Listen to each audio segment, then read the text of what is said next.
On this Friday night, the U.S. president confirms he's hitting Canada with hefty tariffs in just hours. They've treated us very unfairly.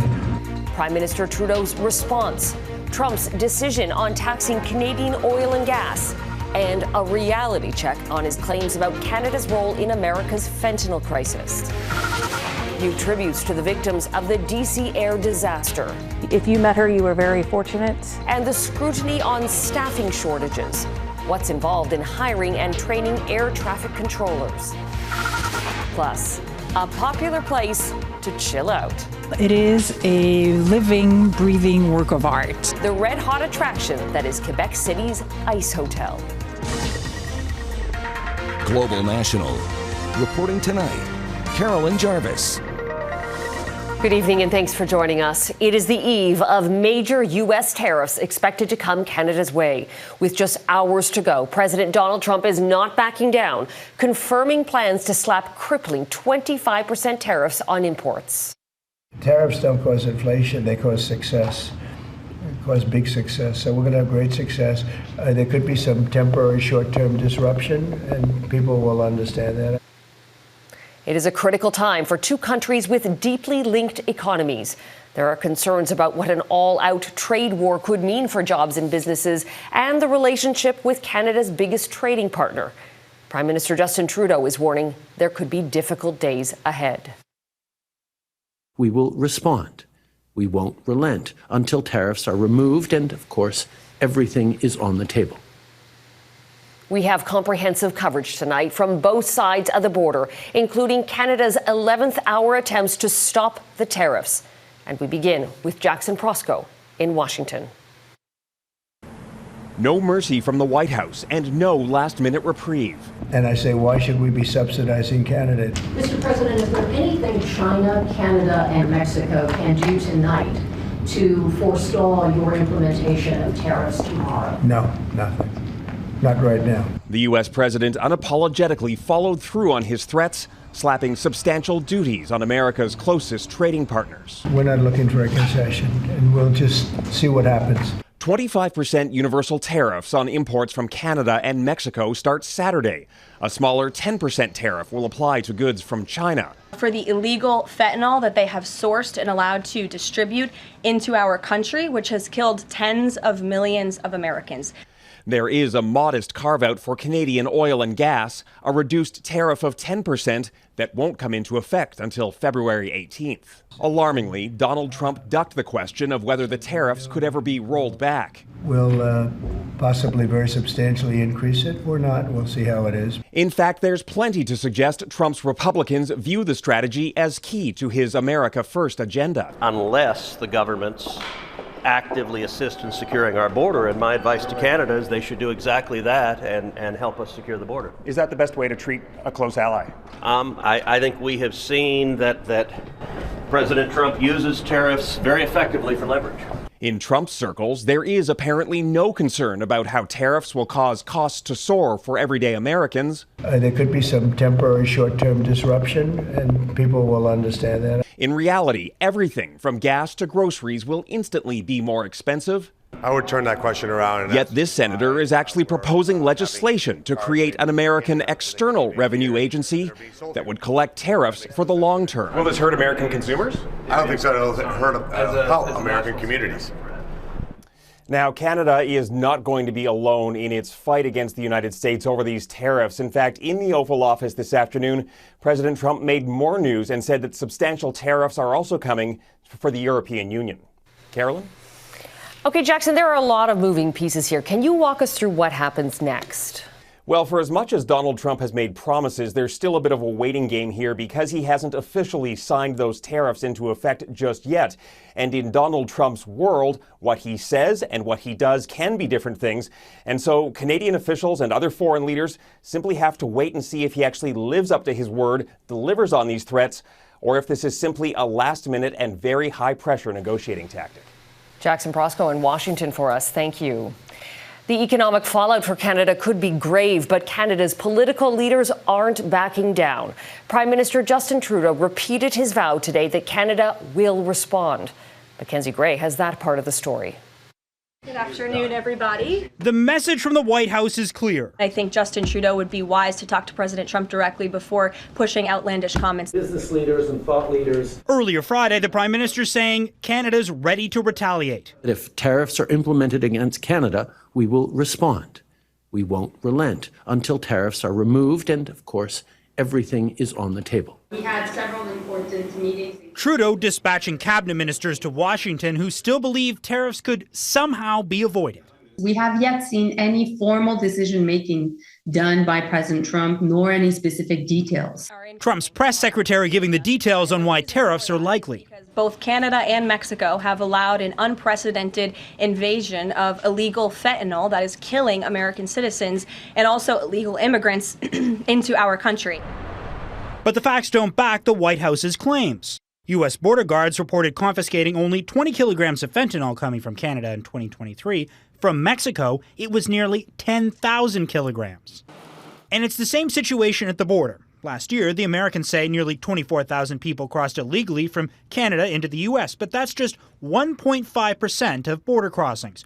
1.5 million people walked in from Mexico. The facts, I believe, do set you free, and the facts that we expose to the Americans today, I think, are important in the discussions that Mr. Trump will be briefed on. Briefings including with U.S. border czar Tom Homan, but the Canadian facts still haven't won over the Americans. We know that there's a level of unpredictability that is linked to his administration. Mackenzie, can we get into specifics for a second of what you may know about how the government plans to respond? Yeah, so the government is ready to put in counter tariffs, Carolyn, with sources telling Global News. They're set to slap $37 billion in tariffs if Trump follows through, and that could grow to $110 billion if the U.S. keeps the tariffs in place. But implementing that plan might take time. By Canadian law, there needs to be a 30-day consultation period for Ottawa to put any tariffs in place, and that hasn't been announced yet. So we're probably a month away from any Canadian tariff pushback. Then there's the question of relief for businesses and workers. Now, remember, the Liberals shut down Parliament until March 24th when Justin Trudeau said he'd quit. So it seems highly unlikely the Liberals would bring it back and risk a potential election without a full-time leader in place. So that complicates any potential tariff relief package. But the government has said, Carolyn, there's some things they can do, like changing EI eligibility requirements without having to go through the House of Commons. Mackenzie, thanks. Every word coming from the White House is being watched like a hawk by investors. The loonie shot up in value early this afternoon after reports that Trump would defer the implementation of tariffs until March 1st. But an hour later, when the White House denied those reports as false, the loonie tumbled, closing below 69 cents U.S. As mentioned, Trump is now saying he'll reduce tariffs on Canadian oil to 10% and delay them until February 18th. That's possibly because those tariffs have the potential to hurt Americans in a big way, too. Refineries in the U.S. Midwest are designed specifically for Canadian crude, connected by pipeline to Alberta's oil sands. Those pipelines continue on to refineries in southwestern Ontario, which might also be affected by tariffs. As would the West Coast, where oil sent from Alberta to BC is put on tankers to supply California and Washington state. Heather Yorks West has reaction from an industry watching on edge. With 2 drill sites in Western Canada, Surge Energy is a smaller player in the oil and gas industry. So it's been trying to insulate from tariffs by selling its oil before they take effect. We're nicely locked in for the first half of this year at those low differentials. So, like many in the industry, Surge's CEO had hoped Canadian energy exports would escape unscathed. But the U.S. president says tariffs on oil are happening in just a few weeks at 10% instead of the broader 25%. Having tariffs is never a good thing, right? Like, this will have a huge blow to Canadians and our economy. The 4th largest producer of oil and gas in the world, Canada exports 97% of its resource to the U.S. 60% of oil and gas that goes into the United States comes from Canada. Canada is dependent on U.S. consumers, but the U.S. needs Canadian oil too. The refineries will have to jack up prices if tariffs go on that oil. It could be 50 or 75 cents a barrel, and particularly the Midwest refineries in Minnesota and Illinois and some of those swing states would be most likely to increase prices. It's why even American lobby groups like the American Petroleum Institute have been calling for the U.S. president to leave oil out of its tariff plans. Dropping energy tariffs to 10% may feel like a modest win, but it won't go far to counter the country's economic pain. The Alberta oil and gas sector is not strong enough, big enough relative to the size of the Canadian economy as a whole, that even if the oil and gas continues to flow, that it's going to save Canada from a recession. Ottawa has said that when it comes to countermeasures, everything remains on the table. And because of its potential impact on the U.S. economy, including oil in Canada's response, may be a tool too powerful to ignore. Carolyn? Thanks, Heather. Well, beyond the oil and gas industry, Trump's tariffs will have wide-ranging consequences on other economic sectors and the Canadians who work in them. And those counter tariffs may further complicate matters. Eric Sorensen looks at the potential impact Canada is preparing for. Canadians don't know exactly what's coming, but they know they don't like it. They don't want swearing on it. I'm not really a Trump supporter. There's anger, but a realization we'll have to deal with Trump's tariffs. People in Ontario would handle it. It's only going to be passed on to the U.S. consumer. I'm in manufacturing, and we're just going to pass it right on to the U.S. consumer. Manufacturing is a major Canadian sector that could be devastated. The problem isn't just tariffs, but counter-tariffs. Small parts sent to the U.S. are put in a motor returned to Canada with a finished product, a fridge sent back to the U.S. Tariffs biting with every border crossing. An imposition of tariffs on this side of the border would have equally devastating impacts. Producing everything from refrigerators to air conditioners to keeping homes heated in winter, the so-called HVAC industry believes its products should be exempted. If retaliatory measures are contemplated, we urge the Government of Canada to exempt the products of our sector due to their essential nature. It's one of the biggest challenges for Ottawa, how to hit back at the Americans without it boomeranging back on Canadians. And analysts say you can't give special treatment just to some industries. You got to put everything on the table. We have to see what Trump and his administration comes back with. And then I think we need to respond appropriately. You can't take anything off the table. You can't start doing carve-outs and exemptions and exclusions. At the local coffee shop, the cost of beans is already higher, the dollar is slipping, and now here come tariffs. That just trickles on down to the end consumer, eventually just having to pay more for their coffee. It seems tariffs will even trickle down into Canadians' first cup in the morning. Eric Sorensen, Global News, Toronto. Honoring the victims of the Washington, D.C. aviation tragedy. Coming up, how more families are paying tribute to the ones they lost. 41 bodies have now been pulled from the Potomac River near Washington, D.C. as part of the recovery effort after Wednesday's mid-air collision between an American Airlines plane and a Black Hawk helicopter. Today, some of the family members of the victims are speaking out for the first time, including a father whose wife and 12-year-old daughter were killed. She was someone who was just meant to sparkle, and she did. She was a beautiful singer, had a beautiful voice. She used to fill the house with just whatever was on her mind, Taylor Swift and lately Wicked. They outshined me in every way, and I loved it. They were my everything. Wife Justina and daughter Brielle were part of the figure skating community who were returning from training camp in Kansas, along with at least a dozen other athletes and coaches. Officials say just 28 of the 67 victims have been identified so far. The father of one of the pilots on board the helicopter says the attempts to blame the crash on hiring practices is only adding to his family's grief. The pilots that were on that helicopter were probably the most respected pilots that Ryan had ever flown with, and he loved flying with them and trusted them with his life. Does the blaming of DEI, does that make this moment harder? Yeah, it definitely does. Investigators have recovered the plane's black boxes, which hold key information about exactly what happened. Reggie Cecchini reports. A slow and painstaking operation in the icy waters of the Potomac River as efforts to secure the final victims resumed on Friday. I believe for us to recover the rest of the remains that we are going to need to get the fuselage out of the water. What happened in the final moments of these two flights is waiting to be decoded by investigators who now have the plane's black boxes, a process that will take time. I doubt that they're going to come up with an unknown cause. They're going to know exactly what all the communications were. There are questions about why the helicopter was flying above the usually permitted altitude and whether those on board had a good line of sight.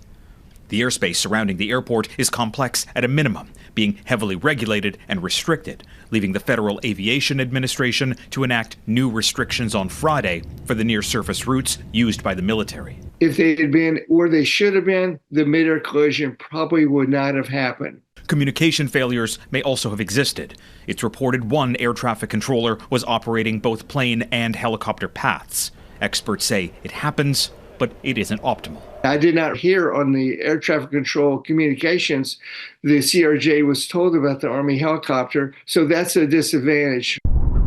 This incident has cast a harsh spotlight not only on air safety, but staffing shortages. The FAA is down about 3,000 controllers, and it's a difficult job to walk into, with former FAA officials calling it a meritocracy with a rigorous selection program and up to 5 years training. There's definite issues with the workforce that needs to be addressed, and hopefully this will shine light on that. And air traffic controllers are among the millions of federal employees who are eligible for a buyout being offered by the White House as a way to reduce government costs. And there are concerns that that could strain staffing levels amid a hiring freeze that was put in place by Donald Trump. Reggie Cecchini, Global News, Arlington, Virginia. Ahead, the preparations underway for the fourth exchange of hostages and prisoners in the Israel-Hamas ceasefire deal.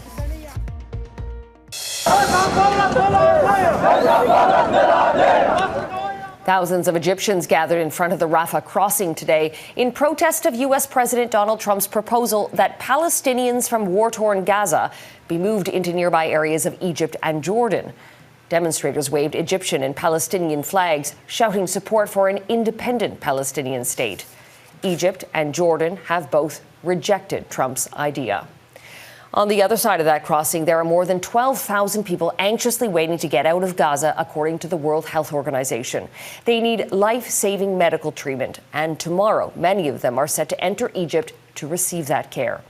Also expected tomorrow, the fourth exchange of Israeli hostages and Palestinian prisoners, part of the first phase of the Israel-Hamas ceasefire deal. Redmond Shannon reports. Former hostage Aviva Siegel discovers her husband Keith, an American Israeli, is due to be freed Saturday. His release set to be alongside French-Israeli Ofer Calderon and Yarden Bibas. Hamas also kidnapped his wife Shiri and their sons Ariel and baby Kafir. The infant is the youngest hostage. Hamas said last year the boys and their mother were killed in an Israeli airstrike, but Israel says it hasn't received evidence. All of the country will hug Yarden. We are all with him. He's always in our prayers. Israel says it's been assured further hostage releases will be conducted safely. Chaotic scenes Thursday led to Israel temporarily pausing its release of 110 Palestinian prisoners. Among them, former militant leader Zakaria Zubeidi, given a hero's welcome in the West Bank. Also on Friday, released British-Israeli hostage Emily Damari told UK Prime Minister Keir Starmer she was held for a period in a United Nations relief agency facility in Gaza. UNRWA told Global News even if Damari was held in a vacated building, the accusation is very serious. Carolyn? Redmond Shannon in London, thank you. In Japan tonight, fears are growing that a 74-year-old truck driver trapped inside a sinkhole since Tuesday may not be found alive. That giant sinkhole is still expanding as a result of groundwater leaking into it. A nearby gas pipe is also complicating rescue efforts. On Wednesday, crews were almost swallowed by a second sinkhole that opened up near a crane being used to remove the truck. Next, how one of Quebec City's most popular winter attractions plans to keep thriving even when temperatures aren't as cooperative. Quebec City is one of Canada's top tourist destinations, especially in the winter. It plays host to the famed Carnaval, as well as the only ice hotel in North America. But what happens to winter attractions when temperatures are on the rise? Braden Jagger-Haynes looks at how organizers are trying to adapt.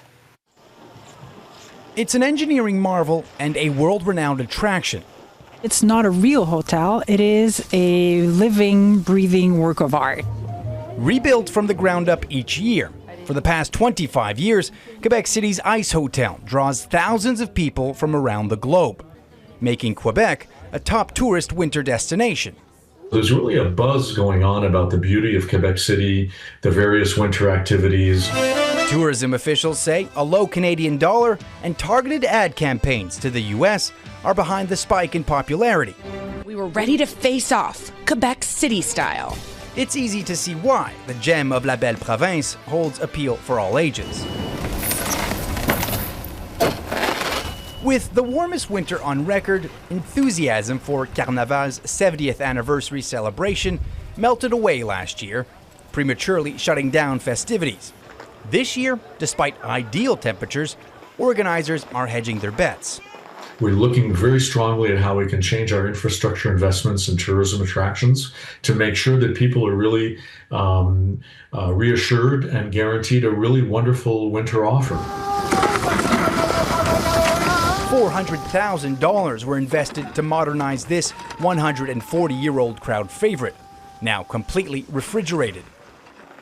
As for the Ice Hotel, compact manufactured snow is keeping it standing a little while longer. As it's such a large volume of ice and snow, it generates its own cold, so it can survive the season a bit further. Keeping the tradition on ice for the upcoming Winter Carnival next month and for years to come. Braden Jagger-Haynes, Global News, Montreal.